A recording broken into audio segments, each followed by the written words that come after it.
Muy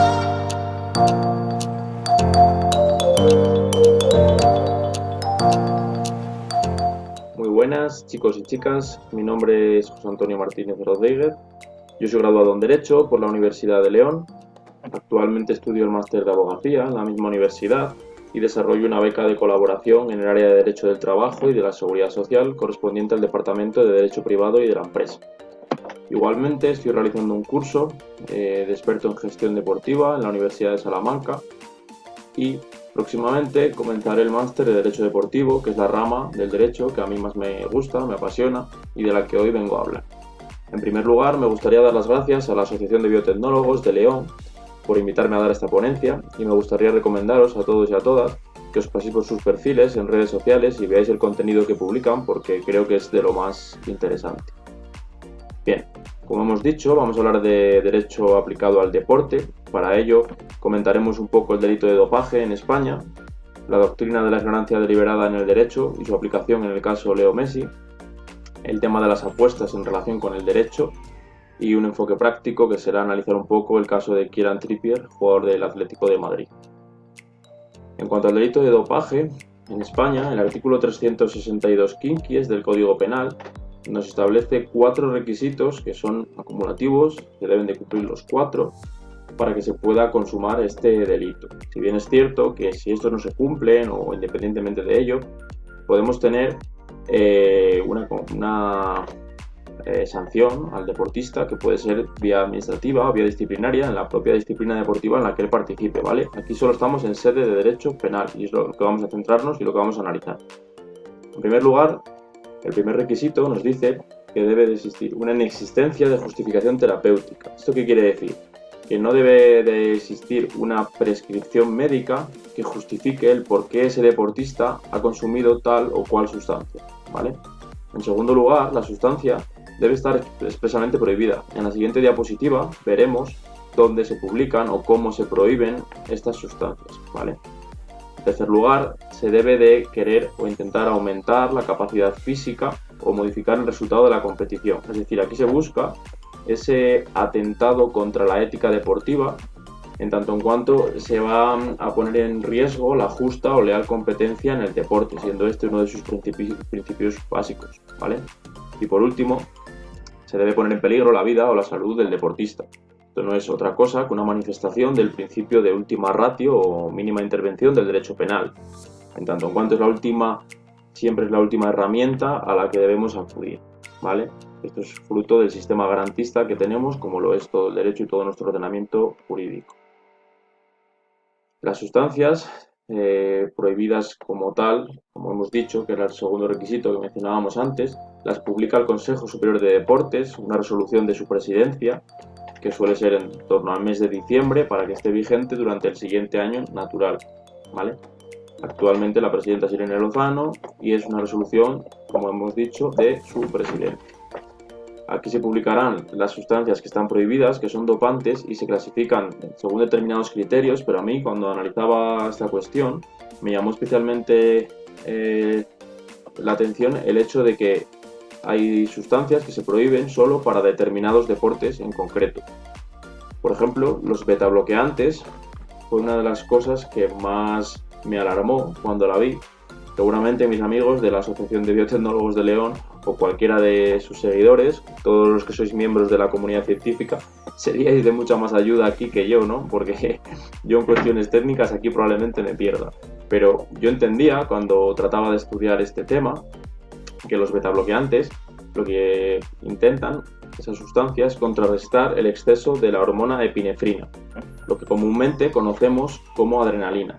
Cualquiera que haya practicado deporte, sea a nivel usuario o sea a nivel profesional, seguro que es consciente de ese estado de agitación, ese estado de aceleración, de excitación que te produce, ¿no? Ese momento en el que ves que puedes dar un poquito más. Eso es, por ejemplo, la diferencia entre un entrenamiento y una competición, ¿no? Por mucho que te quieras concentrar en el entrenamiento, siempre el día que compites es un poquito más, ¿no? Es ese plus de adrenalina. Pues precisamente los betabloqueantes intentan estabilizar el cuerpo en cuanto a eso y aminorar el ritmo cardíaco y mejorar el flujo sanguíneo de tal forma que se mejora la concentración, la coordinación y la precisión. Por lo cual, estas cualidades que hemos mencionado son especialmente relevantes en determinados deportes que las necesitan, como son, por ejemplo, aquí los cito, el automovilismo o los dardos, pero hay otros, como por ejemplo el tiro con arco o el golf, ¿vale? Por ello, el CSD las prohíbe de forma específica para estos deportes, porque igual en otros, como el fútbol o el baloncesto, no tienen tal influencia y no se consideran sustancias dopantes. Siguiendo con el estudio de la temática que traíamos hoy, vamos a hablar de la doctrina de la ignorancia deliberada y su aplicación en el caso Leo Messi. Una definición de la doctrina de ignorancia deliberada en derecho puede ser el no querer conocer o el querer desconocer lo ilícito de tu conducta, es decir, hacer algo a sabiendas de que es ilícito, pero no querer conocer o por el contrario ya conocerlo pero querer desconocerlo, que precisamente es ilegal, ¿no? Esto fue lo que ocurrió en el caso de Messi. La primera vez que se aplicó esta doctrina en nuestro país fue en el año 2000, con el magistrado Jiménez García como ponente en el Tribunal Supremo, si bien es cierto que en otros países ya se venía aplicando con anterioridad. En Reino Unido, sobre todo, con el Windfall-Bulnes, que se llamaba, y de ahí se tomó la referencia, ¿vale? Es importante, por ejemplo, que otros autores, como Feijó Sánchez, la definen como ceguera moral o ceguera provocada. La ceguera moral apela a ese sentido de tranquilizar tu propia conciencia, pensando que, bueno, yo estoy tranquilo, sé que lo que estoy haciendo no es ilícito. Sí lo sabes, pero quieres hacerte pensar a ti mismo que no. Y la ceguera provocada simplemente apela a ese sentido de intencionalidad, ¿vale? En el caso de Messi fue esto lo que ocurrió y la defensa del deportista, intentó que se apreciase el error de prohibición, defendiendo que el jugador no conocía lo ilícito de esa conducta, no conocía la prohibición, ¿vale? Pero sí los presupuestos de la misma.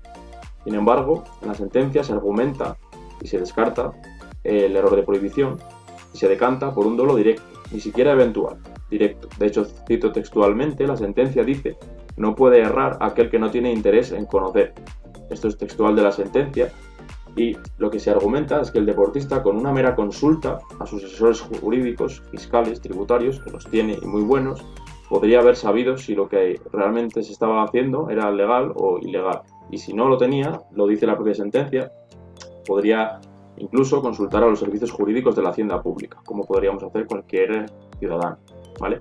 En el gráfico podéis comprobar la cantidad que se defraudó entre los años 2007 y 2009, la multa que se impuso en euros y la pena de prisión en meses, ¿vale? Bajo mi punto de vista, en mi opinión, la ignorancia deliberada creo que es una figura jurídica importante, novedosa en cierto sentido y que puede ser muy útil, pero que se debe de aplicar con sumo cuidado por lo dificultoso de su prueba.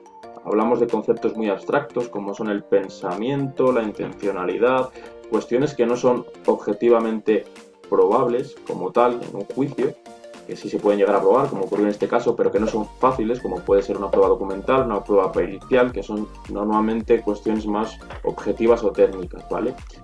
Sin embargo, creo que es muy interesante porque permite una correcta identificación del autor material, de los hechos, por lo cual lo que conseguimos con ello es que no se le aplique a otros lo que precisamente se le debería de aplicar a él, y eso lo que nos aporta evidentemente es seguridad jurídica, tanto por la identificación del autor como porque no queden impunes determinados delitos que efectivamente se cometieron. Ya para terminar, el último apartado del que vamos a hablar son las apuestas deportivas, su relación con el derecho, partiendo de una problemática social y económica, un tema que es de candente actualidad, y lo que para mí sería una reforma eficaz a medio-largo plazo, para que sea continuista en el tiempo, y veremos su aplicación práctica en el caso actual de Kieran Trippier, jugador del Atlético de Madrid. Aquí en este cuadro reflejo la normativa básica por si es alguien de interés relativa al juego y la apuesta, tanto estatal como autonómica, puesto que en virtud de los artículos 148 y 149 de la Constitución, las comunidades autónomas pueden adquirir estas competencias, ¿vale? Son de ese listado de competencias que se pueden atribuir a las comunidades autónomas. En Castilla y León ocurre así, ¿vale? Si hay alguien viendo el vídeo que no es de Castilla y León, puede comprobarlo en su comunidad porque la mayoría sí que procuran adquirirlas. Y tenemos un Real Decreto nuevo de noviembre del año pasado, 2020, el 958-2020, sobre comunicaciones comerciales de las actividades del juego, ¿vale? Que después comentaremos y daré mi opinión. Tenemos unos datos curiosos y a la vez preocupantes sobre las apuestas que yo resaltaba cuando analizaba esta cuestión, y es que los entes privados, las casas de apuestas, un 40% del dinero bruto que obtienen en ganancias lo vuelven a utilizar en promocionarse, en publicidad. Para hacer una comparativa, el gobierno de España se gastaba unos 170 millones de euros en publicidad en un año, mientras que los entes privados, las casas de apuestas, se gastaban casi el doble, 332, un poquito menos, ¿vale? O sea, me parece que es un ejemplo que clarifica bastante el gasto publicitario. En cuanto a otra tendencia que me parece interesante mencionar, es la localización de los establecimientos de apuestas, ¿vale? La territorialidad. Y es que cada vez se está observando una tendencia mayor a llevarlos a barrios obreros, de clase baja, con necesidades especiales, tanto económicas como sociales, y esto ha provocado que en Madrid, barrios como Tetuán, Usera, Puente de Vallecas, hayan visto que han aumentado hasta un 300% la afluencia de este tipo de locales. De hecho, en Madrid, en el año 2019, ha llegado a haber un total de 378. ¿Por qué digo que hay que prestar atención a esta cuestión? Creo que la ludopatía es una cuestión a la que hay que hacerle frente, realmente, porque no es moco de pavo. La Organización Mundial de la Salud la considera como enfermedad y realmente se juega con ello porque se utilizan anzuelos, pues yo les llamo así, como los bonos, los ídolos, el juego online, la publicidad, los bonos para incentivar dándote supuestamente dinero, los ídolos con esa imagen de influencia, repercusión, ejemplo que son, el juego online porque es mucho más difícil de controlar y cualquiera puede crear una cuenta falsa en una suplantación y facilita el acceso de menores, o la publicidad en horarios o espacios que son inapropiados para estas cuestiones. Respecto a los colectivos especialmente vulnerables, los menores son los primeros para mí, y es que aprovechando esa inmadurez y experiencia en relación con lo anterior que hemos dicho de los ídolos y el juego online principalmente, se pueden adentrar en un mundo nada gustoso. En cuanto a los ludópatas, ya lo hemos comentado, la ludopatía está considerada como enfermedad y creo que eso es suficiente justificación. Y en cuanto a los barrios pobres, creo que el anzuelo precisamente es el de salir de ahí, ¿no? O sea, el hecho de aprovecharse de unas especiales necesidades económicas, problemas sociales y este tipo de cuestiones que estamos viendo como tendencia. La reforma del Real Decreto que comentábamos antes lo que ha hecho es prohibir estos bonos que comentábamos, también la publicidad en equipaciones en nombre de estadios, de equipos o de competiciones, también la publicidad online requerirá de consentimiento cuando sea vía correo, vía email, vía redes sociales del receptor, y la prohibición fuera del horario de 1 a 5 de la mañana de publicidad de este tipo. En mi opinión personal, creo que esta no es la forma adecuada, la forma jurídica de llevarlo a cabo. Se ha hecho desde el Ministerio de Consumo, que preside Alberto Garzón. Es cierto que al menos se ha empezado a trabajar en ello, que es algo que llevaba mucho tiempo parado, pero no creo que cumpla ese requisito de extraordinaria y urgente necesidad que nos exige el artículo 86.1 de la Constitución. Para mí sería más acertado hacerlo desde la ley de publicidad o crear una nueva ley del juego que lo incluya. Por último, el caso de Trippier, simplemente lo que ocurrió es que cuando él iba a fichar por el Atlético de Madrid, comentó a un familiar que esto estaba hecho, que esto iba a ocurrir, y ese familiar apostó. Es decir, se pierde esa noción del contrato de apuesta, que es que uno de sus requisitos principales es que sea aleatorio. Aquí ya no es aleatorio, sino que es cierto, porque se lo ha dicho el propio interesado, de tal forma que la Federación le sancionó con 10 semanas de suspensión a nivel mundial. Pese que el Atlético de Madrid apeló, se le dio la cautelar para estudiar el caso, finalmente sí que se le va a sancionar con 10 semanas de suspensión y es un ejemplo de apuestas en la propia práctica deportiva. Y este es el principal problema, tanto en el deporte como fuera de él. Y esto es todo, espero que os haya gustado, estamos en contacto para cualquier duda y seguid a los amigos de Asociación de Biotecnólogos de León, que son muy buenos. Muchas gracias.